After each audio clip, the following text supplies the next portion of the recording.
बड़ा जीव मानता था और दूसरों को नीचा दिखाने से कभी परहेज नहीं करता था।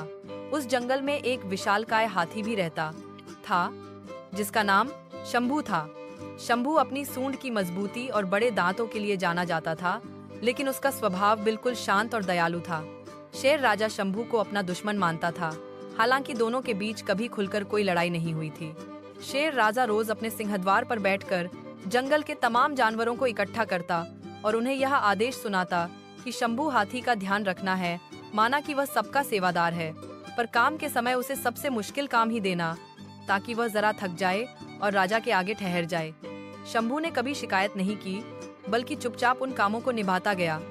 वह चिंपांजी या हिरण की तरह दौड़ नहीं सकता था, पर अपनी सूंड से भारी लकड़ियां उठा लेता और किसी के मुंह पर जोर से पानी छिड़कर उसे हंसा देता।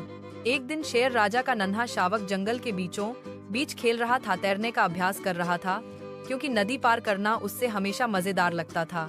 अचानक एक तेज हवा के झोंके ने पास ही खड़े एक पुराने पेड़ को हिलाया और पेड़ एक झटके में शावक पर लुढ़क पड़ा।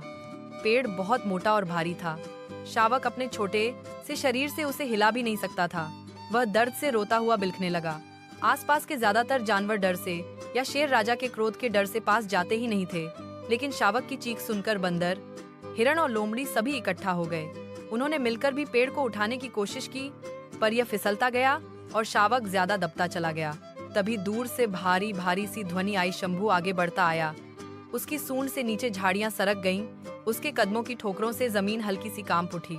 शावक व अन्य जानवर आश्चर्य से देखते रह गए। शंभू ने धीरे से पेड़ के एक छोर को सूंड में लपेटा, अपनी सारी ताकत लगाई और पेड़ को उठाकर किनारे कर दिया।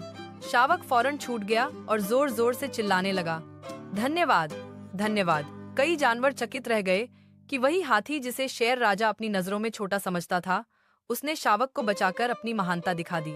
जब शेर राजा को यह खबर पहुंची, तो पहले तो उसने विश्वास ही नहीं किया कि शंभू ने उसकी औकात दिखाई, पर फिर स्वयं अस्तबल से दौड़कर आया। उसने देखा कि शावक सुरक्षित है और शंभू मृदु भाव से उसकी पूछ परख कर रहा है। शेर राजा की आंखों में शर्म छा गई। वह अपने अहंकार पर पिस गया। शेर राजा ने कांपती आवाज में शंभू से कहा, हे शंभू, आज तक मैं तुम्हें नीचा समझता आया, तुम्हें थकाऊ काम सौंपता रहा, पर तुमने अपनी पूजा सी सेवा में कभी गुरेज नहीं किया। आज तुमने मेरी सबसे कीमती धरोहर, मेरे बेटे की जान बचाई। मैं तुम्हारे सामने अपनी भूल स्वीकार करता हूँ, मुझे माफ कर दो। शंभू ने सौम्यता से सिर हिलाया और अपनी सूंड से शेर राजा के पैर छूकर सहानुभूति जताई। शेर राजा का दिल पिघल गया। उसने घोषणा की, शंभू, आज से तुम न सिर्फ अस्तबल का साहसी सेवक हो, बल्कि जंगल का प्रधानमंत्री भी। जो निर्णय तुम लोग विशालकाय हाथ की समझदारी से लोगे, मैं उसका पालन करूंगा। उस दिन से शेर राजा ने कभी शंभू का अपमान नहीं किया। दोनों के बीच जो दूरी थी वह मिट गई। शंभू भी शेर राजा का आदर करने लगा और शेर राजा शंभू का भरोसा जीतने के लिए अन्य जानवरों के साथ मिलकर जंगल की भलाई में जुट गया। शावक के बचने की घटना जंगल वासियों की जुबान पर चढ़ गई। हर कोई गाना गाता, शंभू ने दिखाया, ताकत नहीं जरूरत होती है, समझदारी की। समय के साथ शाहरुपुर का जंगल खुशहाल हो गया। जानवर मिलजुल कर रहते, मीठे पानी की नदी को साफ रखते और एक दूसरे की सहायता करते। शेर राजा और शंभू की जो जोड़ी बन गई, उसका जिक्र दूर दूर तक फैला। शक्ति और दया का संगम, निष्ठा और क्षमाशीलता की मिसाल। इस कहानी से हमें यही सीख मिलती है कि कभी भी किसी के स्वभाव या कद काठी देखकर उसे कम ना आंके। असली महानता तो दिल की उदारता और बुद्धिमत्ता में होती है। कठिन समय में वही आपके साथ होता है जो दूसरों पर प्रेम और करुणा बरसाए। अगर आपको ये कहानी अच्छी लगी हो तो वीडियो को एक लाइक जरूर दीजिए और हर हफ्ते नई मजेदार और सीख देने वाली कहानियों के लिए चैनल को सब्सक्राइब करना न भूलिए। ताजा बेल आइकन भी दबाएं ताकि कोई कहानी छूट न जाए। बुद्धिमान भैंसा और शेर। एक घने जंगल में एक शेर रहता था। वह बहुत ताकतवर था और जंगल के सभी जानवर उससे डरते थे। वह जब चाहे जिसे चाहे शिकार कर लेता था। उसी जंगल में एक भैंसा भी रहता था जिसका नाम था भीम। भीम न केवल शक्तिशाली था बल्कि बहुत ही बुद्धिमान भी था। एक बार जंगल में बहुत सूखा पड़ा। पानी और खाना दोनों की कमी हो गई। शेर को शिकार मिलना मुश्किल हो गया और वह भूख से बेहाल रहने लगा। एक दिन शेर ने भीम भैंसे को देखा और सोचा, कितना बड़ा और मोटा है ये भैंसा, अगर इसको मार लूं तो कई दिन तक पेट भर जाएगा। शेर ने चुपके से झाड़ियों में छिपकर उस पर हमला करने की योजना बनाई। लेकिन भैंसा भीम ने शेर की आंखों में छिपी भूख और चालाकी को पहचान लिया। उसने शांति से सोचकर एक योजना बनाई। जब शेर भैंसे की ओर झपटा तो भीम ने कहा, रुको शेर राजा, मैं जानता हूँ आप भूखे हो, लेकिन मुझे मारने से आपका पेट सिर्फ कुछ दिनों के लिए ही भर सकता है। लेकिन अगर आप मुझे नहीं मारेंगे तो मैं आपको ऐसी जगह ले जा सकता हूँ जहाँ ढेर सारे जानवर हैं, जिससे रोज आपका पेट भर सकता है। शेर थोड़ा चौंका, लेकिन लालच में आ गया। उसने पूछा, कहाँ है वो जगह? मुझे जल्दी बताओ, वरना मैं तुमको खा जाऊंगा। भीम बोला, जंगल के दूसरे कोने में एक पुराना तालाब है। वहाँ ढेर सारे जानवर रोज पानी पीने आते हैं। शेर ने सोचा, ये भैंसा तो बेवकूफ है, बाद में इसे भी खा लूंगा, और वह भीम के साथ चल पड़ा। भीम उसे लेकर जंगल के उस हिस्से में गया जहाँ कई शिकारी छिपे थे। जैसे ही शेर वहाँ पहुँचा, शिकारी जाल फेंक कर उसे पकड़ लेते हैं, और इस तरह भीम अपनी समझदारी और बुद्धि का प्रयोग करके शेर का शिकार होने से बच जाता है। सीख, समझदारी और चतुराई से बड़ी मुसीबत से बचा जा सकता है, भले ही सामने वाला कितना भी ताकतवर क्यों ना हो। शेर और चूहा की अनोखी दोस्ती। एक घना और सुंदर जंगल था जहाँ बहुत सारे जानवर रहते थे। उस जंगल का राजा था एक शक्तिशाली और बहादुर शेर। उसका नाम था सिंघम। सिंघम बहुत ताकतवर था, लेकिन वह खुद को हमेशा अकेला महसूस करता था, क्योंकि कोई भी जानवर उससे दोस्ती करने की हिम्मत नहीं करता था। सभी जानवर उससे डरते थे। एक दिन जब सिंघम जंगल के पास एक साफ पानी के तालाब के किनारे आराम कर रहा था, तभी अचानक एक छोटा सा चूहा उसके पास दौड़ता हुआ आया। चूहा का नाम था मुनकी। मुनकी बहुत नटखट और चालाक था। वह सिंघम के पास आने की हिम्मत कर रहा था। मुनकी बोला, नमस्ते महाराज, मैं मुंकी हूँ। क्या मैं आपका दोस्त बन सकता हूँ? सिंघम हंसते हुए बोला, तुम तो एक छोटे से चूहे हो और मैं जंगल का राजा। तुम मुझसे दोस्ती करना चाहते हो? ये तो बड़ी मजाकत की बात है।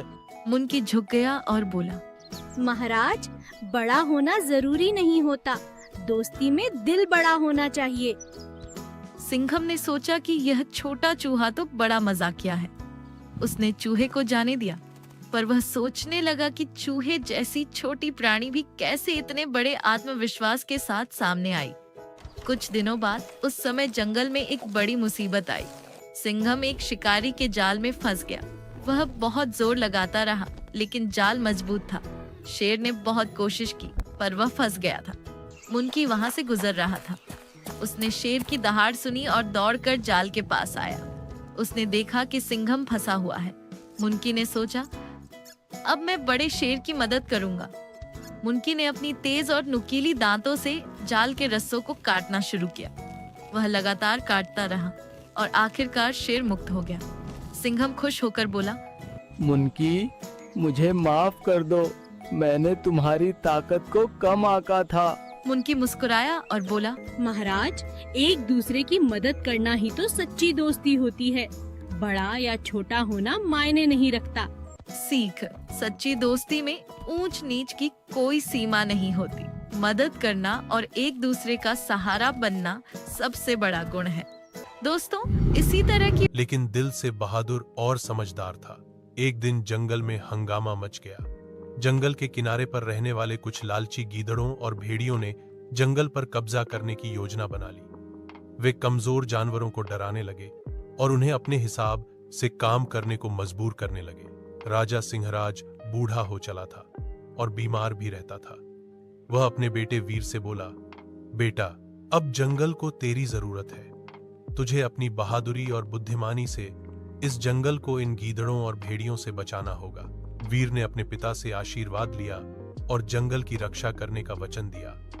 वह अपने सच्चे दोस्तों हाथी भोला, तोता मीतू और हिरण चंचल को लेकर एक योजना बनाने लगा। वीर ने सबसे पहले जंगल के सभी जानवरों को एक जगह इकट्ठा किया और कहा, अगर हम सब मिलकर इन गीदड़ों और भेड़ियों का सामना करें तो कोई भी हमें नहीं हरा सकता। हम सब मिलकर अपने जंगल को बचाएंगे। सभी जानवरों ने वीर की बात मानी और एकता के साथ आगे बढ़े। अगले दिन जब गीदड़ों और भेड़ियों ने हमला किया तो वीर और उसके दोस्तों ने उन्हें घेर लिया। हाथी भोला ने अपनी सूंड से गीदड़ों को दूर फेंका। तोता मीतू ने पेड़ों से आवाज लगाकर सभी जानवरों को सतर्क किया। हिरण चंचल अपनी फुर्ती से भेड़ियों को चकमा देने लगा। वीर ने दहाड़ लगाई और अपने शेर के जोश से गीदड़ों और भेड़ियों को डराकर भागने पर मजबूर कर दिया। वे जानवर हार मानकर जंगल छोड़कर भाग गए। सारा जंगल खुशियां मनाने लगा। राजा सिंहराज ने वीर को गले से लगाया और कहा, बेटा, आज तूने साबित कर दिया कि सच्चा राजा वही होता है जो अपने प्रजाजनों की रक्षा करे और एकता की ताकत को समझे। उस दिन से वीर जंगल का सच्चा राजा बन गया। उसने जंगल में शांति और भाईचारे की मिसाल कायम की। कहानी की सीख, मोराल, एकता में शक्ति होती है। अगर सब मिलकर काम करें तो कोई भी मुश्किल हल की जा सकती है।